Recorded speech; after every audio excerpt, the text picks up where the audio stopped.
जी student, previously unfortunately lecture हमारा बंद हो गया। चलें, खैर कोई मसला नहीं है, आगे कंटिन्यू करते हैं। प्रैक्टिस क्वेश्चन हमारे चल रहे हैं। क्वेश्चन नंबर 19 की बात करें, calculate YTM from the given information. जी, वाईटीएम का जो फार्मूला मैं लिखने लगा था, हाँ यहाँ पे रुके थे हम। वाईटीएम वाईटीएम कहते हैं यील्ड टू मैच्योरिटी। पहले तो ये देख लें कि ये है क्या।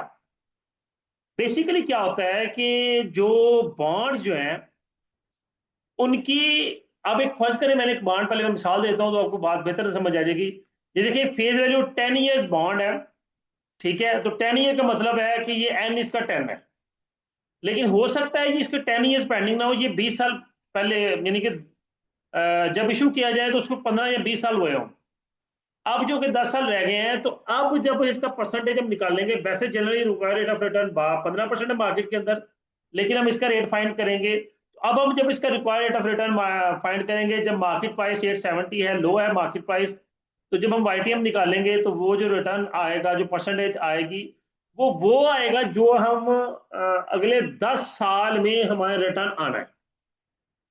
यानी कि 870 प्राइस, 100 कूपन, और 10 ईयर्स मेजोरिटी के लिहाज से जो परसेंटेज रिटर्न हमारा बनता है उसे वाईटीएम कहेंगे।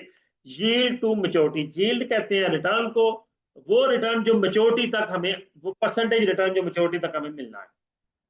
फॉर्मूला इसका आ जाएगा,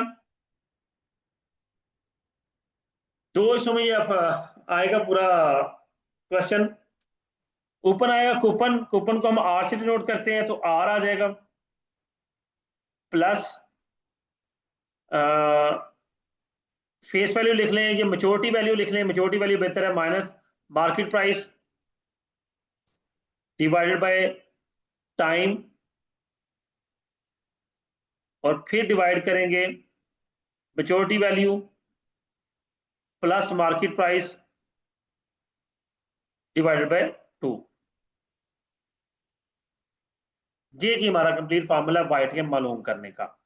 अब इसमें जब वैल्यूज पुट होगी कि जी हम आर हमारा 100 है, प्लस मार्केट मेच्योरिटी वैल्यू हमारी 1000 है, मार्केट प्राइस हमारी 870 है, और डिवाइड करेंगे इसको टाइम से, 10 ईयर्स पेंडिंग है, ठीक है, 33 आ जाएगा, और 103 ऊपर आ जाएगा,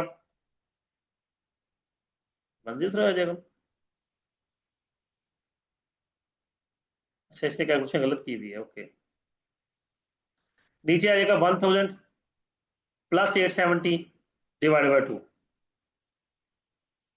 देखिए जी, 1000 में से 870 में, हाँ 130 आया, 10 से डिवाइड किया तो 113 आ गया, डिवाइड बाई 935, तो 12.08 वाईटीएम हमारा आया। आगे प्रोसीड करें, क्वेश्चन नंबर 20 है, calculate EVA from the given information.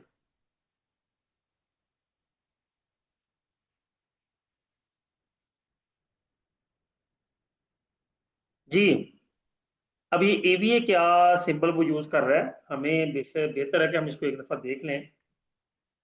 चलेंगे हम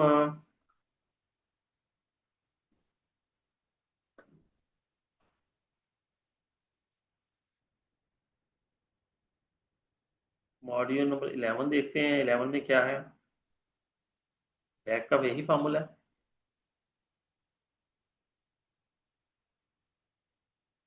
EVA.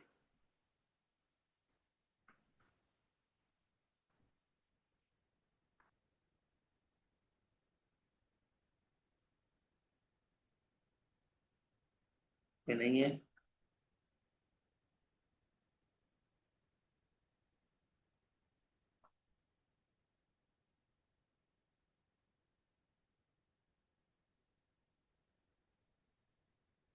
Economic value added, okay जी,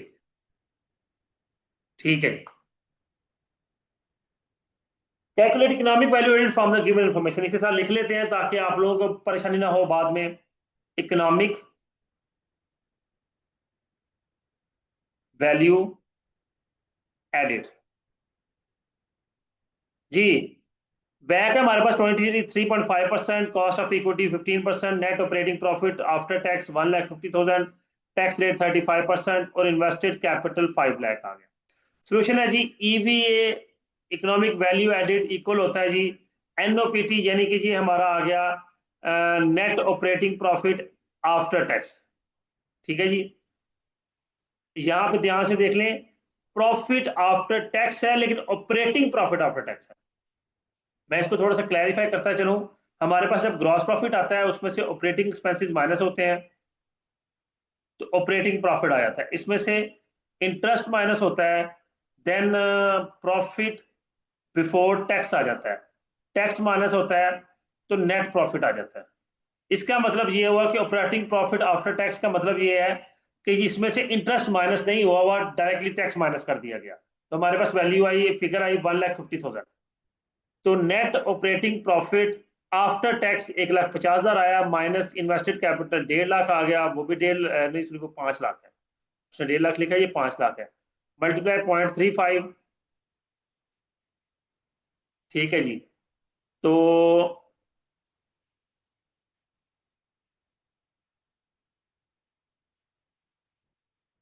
हाँ ठीक है, ये net operating profit after tax find कर रहा है। 1,50,000 माइनस 1,50,000 मल्टीप्लाई 35, वो टैक्स माइनस कर रहा है उसमें से 35% टैक्स।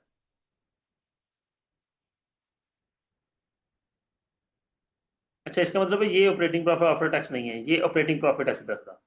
जी स्टूडेंट्स, ये मिस्टेक्स हो रही थी, अब बात क्लियर हो गई कि ये ऊपर जो है नेट ऑपरेटिंग प्रॉफिट है 1,50,000 का, नीचे उसने operating profit after tax find किया है, तो 1.5 लाख में से उसने 35% का टैक्स माइनस किया, तो 97,597,500 जो है net operating profit after tax आ गया।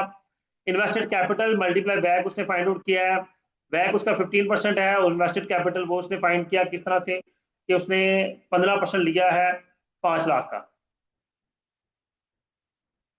तो वो 75,000 आ जाएगा। 75,000 कैसे आ गया?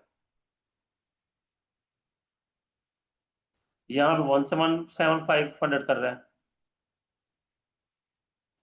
इन्वेस्टेड कैपिटल 5 लाख है, मल्टीप्लाई बैक जो है, अच्छा जी कॉस्ट ऑफ इक्विटी था, बैक ऊपर 23.5, ठीक है, सही है जी, 117 23.5 करना है जी, 23.5%, तो वो आ जाएगा 117,500, ठीक है जी, यहाँ तक आ गया। 1,17,500 पुट करेंगे, तो हमारा इकोनॉमिक वैल्यू एडेड आया -20,000। इस फॉर्मूले को ध्यान में रखिएगा। आगे प्रोसीड करें क्वेश्चन नंबर 21 पे। Use profit equation to calculate break even units by using given information. Profit equation use करनी है हमने टू कैलकुलेट ब्रेक इवन। मैं प्रॉफिट इक्वेशन बनाना सिखा दूं। हमारे पास नॉर्मली क्या होता है कि सेल जो है वो इक्वल होती है कॉस्ट प्लस प्रॉफिट। सेल को हम अगर डिवाइड करें तो ये सेलिंग प्राइस मल्टीप्लाई क्वांटिटी।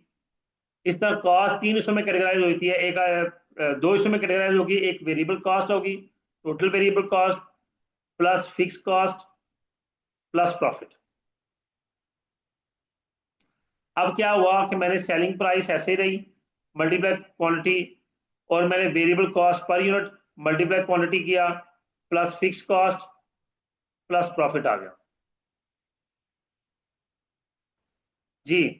अब सेलिंग प्राइस मल्टीप्लाई क्वांटिटी जो है, इसको रीअरेंज करेंगे, प्रॉफिट इधर आ गया, माइनस में नहीं, इन तीनों को उठा के उधर लेते हैं, सेलिंग प्राइस मल्टीप्लाई क्वांटिटी, इसको ब्रैकेट में लेंगे, ये तीनों चीज इधर आके माइनस में हो जाएंगी, तो एक ही ब्रैकेट में लिख देंगे variable cost multiply quantity plus fix cost is equal to profit. अब रीअरेंज करेंगे तो आपकी ये इक्वेशन बन जाएगी। इसकी ब्रैकेट ओपन करेंगे तो फिक्स कॉस्ट बाहर आ जाएगी, तो ये वैल्यूज दोनों माइनस में हो जाएगी, ठीक है। अब ब्रैकेट में रखेंगे तो ये फिक्स कॉस्ट प्लस में है, तो इधर माइनस में लिखिए, ब्रैकेट उसने खोल दिया। अब वैल्यूज पुट करेंगे, हमारे पास यूनिट कॉस्ट है 30 क्यू, उसके बाद वेरिएबल कॉस्ट 15 है, क्वांटिटी में फाइंड करनी है, फिक्स कॉस्ट 90,000 है, प्रॉफिट हमारा जीरो है क्योंकि हम ब्रेक इवन फाइंड कर रहे हैं। तो ब्रेक इवन का मतलब यही होता है कि जहां पे प्रॉफिट जीरो। तो हमारे पास क्वांटिटी क्यू निकली 6,000 यूनिट्स। क्वेश्चन नंबर 22 पे आ जाए। If a company wants If a company wants to have a profit of 5 lakh, how many units of company must be produced? अगर कंपनी ने 5 लाख का प्रॉफिट अर्न करना है तो उसे कितने यूनिट्स प्रोड्यूस करने हैं? पर यूनिट सेल प्राइस है 25, पर यूनिट वेरिएबल कॉस्ट 10 है, फिक्स कॉस्ट 60,000 है, और प्रॉफिट जो है वो 5 लाख का है, वो हम साथ उसने लिखा नहीं, हम लिख लेते हैं।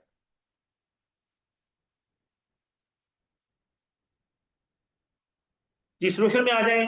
प्रॉफिट आपका 5 लाख, सेल प्राइस 25, साथ में क्यू आ गया, वेरिएबल कॉस्ट 10 है, क्यू आ गया -60,000, ये दोनों माइनस होंगे 15 आ जाएगा, और 60 तो इधर प्लस हो जाएगा, तो ये अगर 5,60,000 डिवाइड बाई 15, तो क्यू क्वांटिटी आ गई 37,333 यूनिट्स। अगर वो बेचता है तो वो प्रॉफिट 5 लाख का अर्न कर लेगा।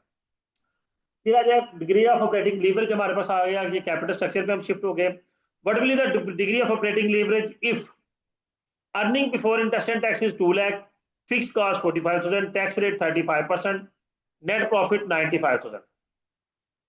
डिग्री ऑफ ऑपरेटिंग लीवरेज का फॉर्मूला लिखा हुआ है, क्या है जी? Earning before interest and tax plus fix का divide by earning before interest and tax, सीधा सीधा फॉर्मूला है कि डिग्री ऑफ ऑपरेटिंग लीवरेज क्या हो गया।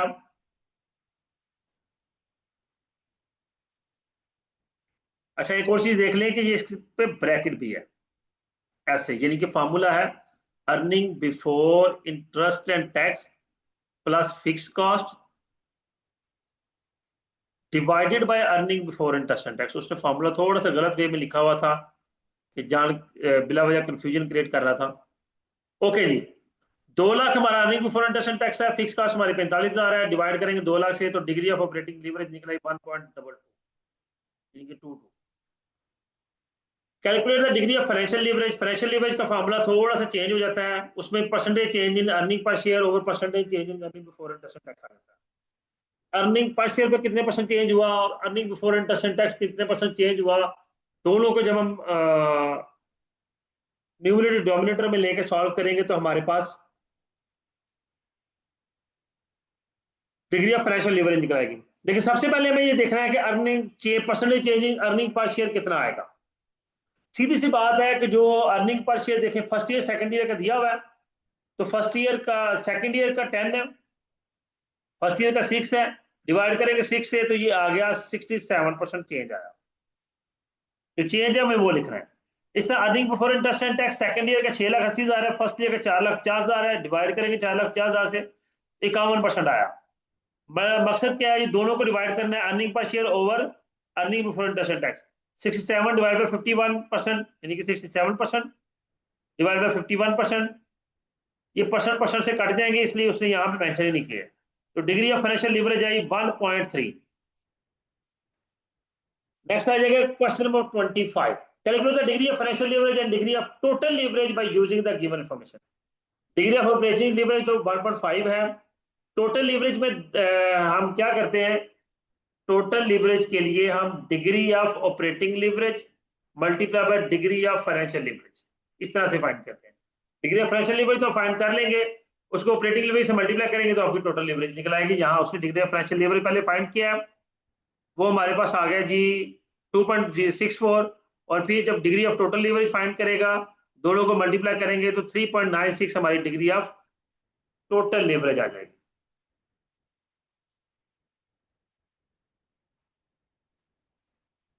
जी स्टूडेंट्स, ये आपका इसमें कोई भी क्वेश्चन उसका नहीं है उससे रिलेटेड, डिविडेंड पॉलिसी से रिलेटेड, क्योंकि डिविडेंड पॉलिसी में ज्यादातर न्यूमेरिकल पोर्शन आ ही नहीं रहा, थ्योरेटिकल पोर्शन है जो मैं पढ़ा रहा हूँ। हाफ डिस्कस हो चुका है, हाफ इंशाल्लाह कल अपलोड हो जाएगा। ये भी जो लेक्चर हमने आज पढ़ा है ये भी इंशाल्लाह कल अपलोड हो जाएगा। तो आपका जो फाइनेंशियल मैनेजमेंट है वो कंप्लीट हो जाएगी। ठीक है, प्रैक्टिस क्वेश्चंस भी हो गए, बाकी चीजें भी होगी। अब आप पे है कि आपने इसको अंडरस्टैंड करना है। और मैं दोबारा बता रहा हूँ कि अब नेक्स्ट हमारी क्लास जो होनी है वो होनी है 14 को मेरे ख्याल मंडे है, तो 14 जुलाई को क्लास होगी। 14, 15, 16 3 दिन हम क्लास लेंगे। जो जो इसमें आपको इश्यूज होंगे वो इन इश्यूज को डिस्कस करेंगे, और फिर जो हम डेट शीट जब ओपन होगी तो डेट शीट का जो डेट डिसाइड करेंगे फाइनेंशियल मैनेजमेंट का, उस दिन हम इंशाल्लाह इसकी एक मेकअप क्लास रखेंगे जिसमें हम इसको दोबारा से रिवाइज करेंगे। जो जो इश्यूज आपके होंगे उन इश्यूज को रिजॉल्व करने की कोशिश करेंगे। जी स्टूडेंट्स, ये उम्मीद करता हूँ ये लेक्चर आपके लिए अंडरस्टैंडिंग होगा। वीडियो को लाइक कमेंट लाजमी कीजिएगा। अपना बहुत सा ख्याल रखिएगा। अल्लाह हाफिज।